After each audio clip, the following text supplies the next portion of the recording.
Rise up, live joy your way. From emotional intelligence through cognitive distortions, certified life and wellness coach Kamini Wood is on a mission to help people see the magnificence of their own unique human spirit. Through these small bites of self-visualization and self-confidence, you can have healthy relationships, success in business and career, and live the life you want to live. Rise up, live joy your way. Hi there, and welcome to another episode of Rise Up, Live Joy Your Way, whether it's morning, afternoon, or evening. Thank you for taking your time to spend here with me. So lately, I've been thinking a lot about the phrase, people are not okay. It's something that Brené Brown recently said in a conversation about leadership, and it really landed like a truth that we've all been quietly feeling, but haven't really said out loud. You know, people are showing up. They're showing up to work, to family, responsibilities, to all the places that demand their energy. But underneath, there's this exhaustion or a fear, this quiet sense of, I can't keep pushing like this. Some are calling it quiet hugging. It's a twist on the quiet quitting, except instead of checking out, people are clinging to what feels safe. They are staying in jobs or environments that drain them because the alternative actually feels scarier. And honestly, I have to say that I understand it. Because, right now people feel uncertain, and that uncertainty can make even the strongest among us really actually hold our breath and feel just paralyzed with fear. But this moment, this cultural fatigue that we're living through is also calling us into something deeper. It's asking for a new kind of leadership, one that's not built on fear and pressure or perfection, but one that's actually grounded in awareness, responsibility, emotional intelligence, and presence. So today I want to dive into what it means to lead when people are not okay, and why conscious leadership is not just a buzzword, but actually a necessity that we're finding. So let's take a deep breath and wherever you are, whether you're driving, walking, drinking your morning coffee, whatever it is, I just invite you to take a pause and just pay attention to what we're talking about today. Because regardless of the space that we're applying this to, whether it's work, at home, it's really important. Now, we're not in a normal phase of work or leadership anymore. We are living in what I would say a collectiveness of stress. The last few years have pulled us into survival mode. Global uncertainty, shifting economies, changing priorities. And while the world has kept spinning, so many people haven't been able to find the space to just fully exhale. And that's what's showing up in our organizations. Teams are tired, leaders are tired. There's a disconnect between performance and expectations and emotional capacity. So quiet hugging, the idea that people are staying in jobs not because they're thriving, but because they're actually afraid, is truly a symptom of something bigger. It's the nervous system saying, at least I know this discomfort, the unknown might actually be worse. But here's the truth. Fear-based loyalty is not real engagement. It doesn't give you real meaning. Fear-based leadership doesn't create trust. We can't performance manage our way out of exhaustion. We can't checklist our way into belonging. What we can do is bring awareness back into leadership. We can remember that performance is not separate from well-being, that emotional safety is the foundation of innovation, and that the best leaders are the ones who see the humanity in the room and not just numbers on a screen. So what do I actually mean when I say, let's work on becoming conscious leaders? Well, first of all, it's not about being perfect. It's about being present. Conscious leadership starts with awareness, the ability to notice what is happening inside of you first and foremost, and then what's happening around you. It's the moment to catch yourself reacting, and instead of defending or blaming, you pause and you ask, what's really going on here? What energy am I bringing into the space? How am I showing up into this space? At its core, conscious leadership is built on responsibility, not the heavy guilt-driven kind that says, everything is my fault, but on the empowered kind, the awareness that says, okay, I do have choice here. When we take radical responsibility, we stop leading from fear. We stop hiding behind, that's just how things are, or that's just how I am. We shift from unconscious reactivity to conscious choice. And here's the thing, this kind of leadership can feel very uncomfortable because it asks us to look inwards. It asks us to notice when our ego wants to be right instead of curious. It asks us to recognize when we're controlling instead of trusting. And it asks us to admit when we've been more focused on appearances than authenticity. But that's where the growth lives. When we're honest about what's really driving us, whether it's fear, pressure, our own need to prove ourselves, we end up creating space for actual genuine connection. And that's what conscious leadership does. It bridges this gap between who we think we have to be and who we actually are.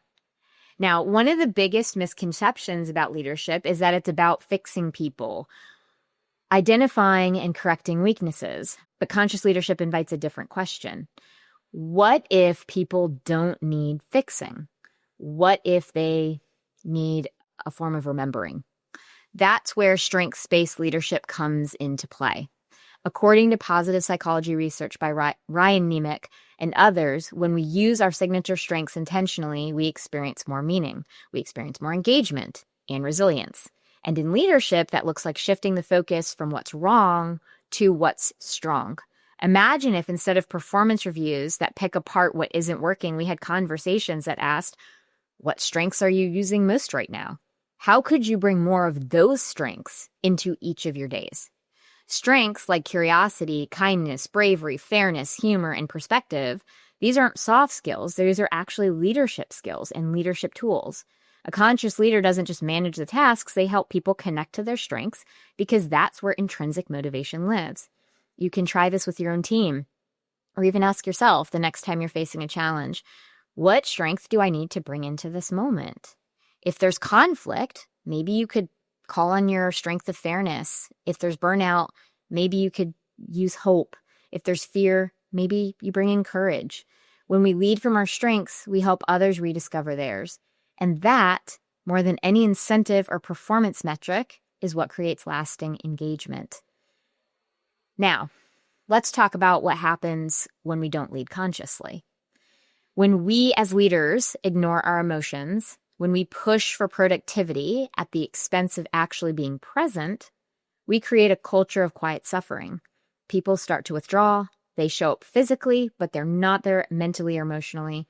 They nod in meetings, but they stop offering ideas. They start believing their truth doesn't matter, and that's a breeding ground for disengagement, resentment, and burnout. Leaders sometimes fear that acknowledging emotion will make things messy or that it makes them soft, but avoiding emotion doesn't create calm, it actually creates disconnection. Brené Brown says you can't have true belonging without vulnerability, and that applies to the workplace too.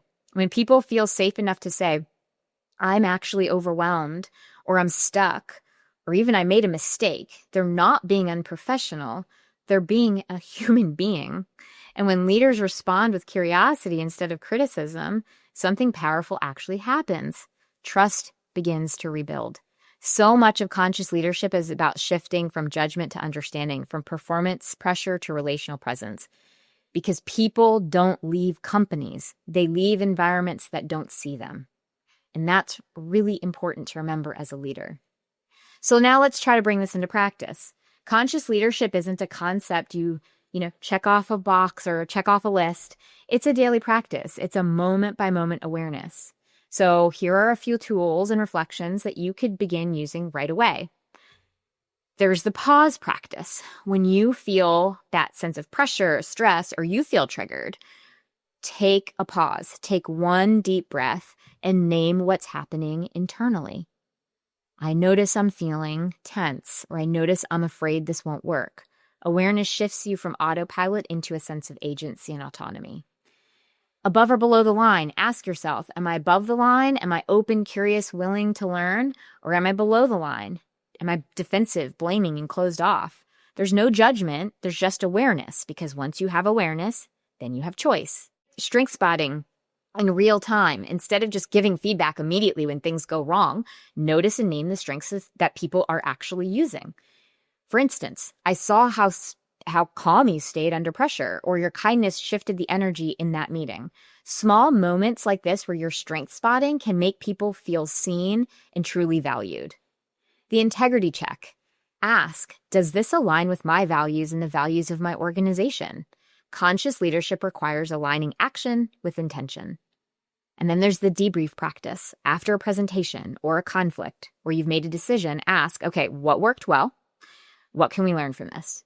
It keeps teams in the curiosity and the learning mindset rather than the blame mode. And these practices, while they may seem simple, these small practices can actually be really powerful because they rewire the culture. They teach teams that safety and accountability can actually coexist and that we can tell the truth and also stay connected. When we practice conscious leadership, we're not just improving a workplace culture. We are participating in a collective healing. Leadership is energy work, and how we show up regulates or dysregulates the nervous systems around us. When a leader is grounded, other people are going to feel it. When a leader is reactive, other people are going to absorb that too.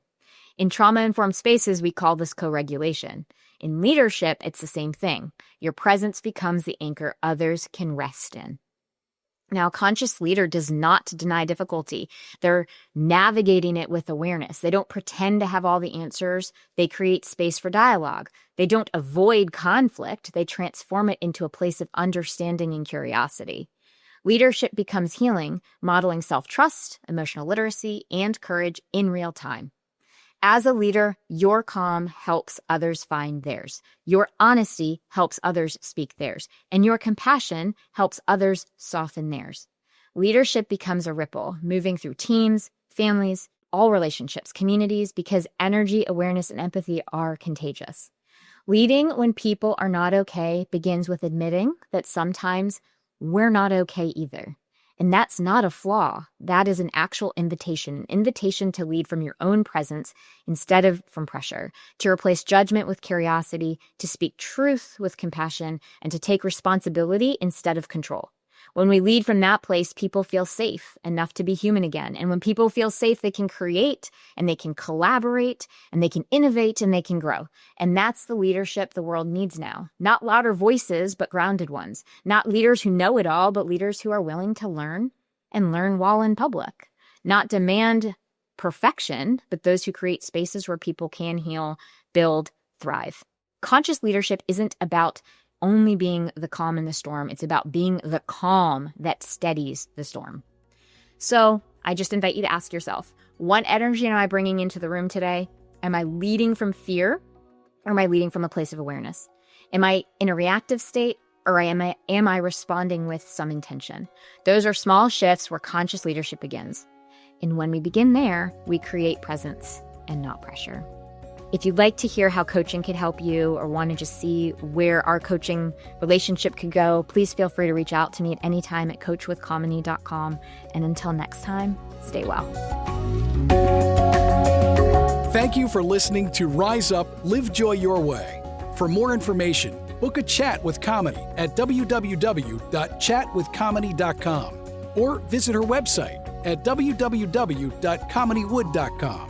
You can also find Kamini on Facebook or Instagram. Username It's Authentic Me. Thank you for listening.